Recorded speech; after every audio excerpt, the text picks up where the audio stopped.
ายทองงามผ่องเหมือนดวงจันทรายามอ้ายได้มาเห็นสาวพุทธสวรรค์นาเลียนสีเกิดงามเลิศพางแห้งลาวันนาคูณพลแก้วเฮานั้นปากแหบเหมือนกันลืมอายบ่นางสาวหนองคันคู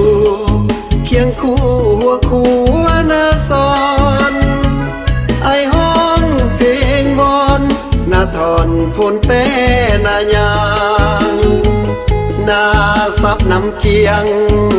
หนุ่มเบียงนอนคำควรคางกังแสนหัวสร้างแอวบางบ้านอยู่แคมทางหักอายบ่นาอีไหลนาคา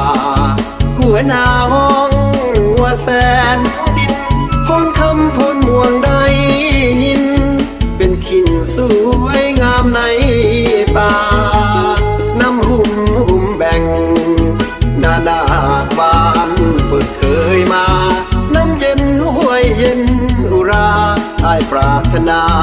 อยากมาอีกทีสาวนาสายทองขอจองจากคนแน่นาขอร่วมวิวานาคาน้องสะนาดีไอแสนเป็นห่วงนำสวงบ้านบัวดอกนี้ปีหน้าฟ้าไม่บุญมีขอร่วมสีวีสาวนาสายทอง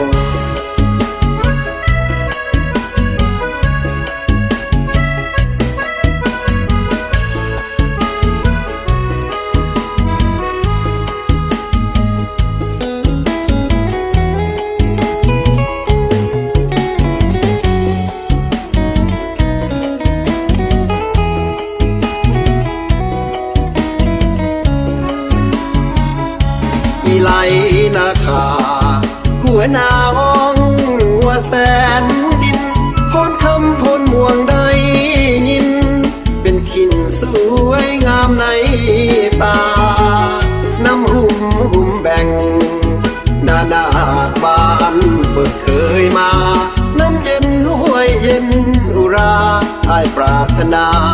อยากมาอีกที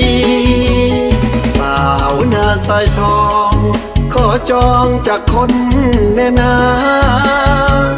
ขอร่วมวิวานาคาน้องสะนาดีไอแสนเป็นห่วงนำสวงบ้านบัวดอกนี้ปีหน้าฟ้าไม่บุญมีขอร่วมสีวีสาวนาสายทอง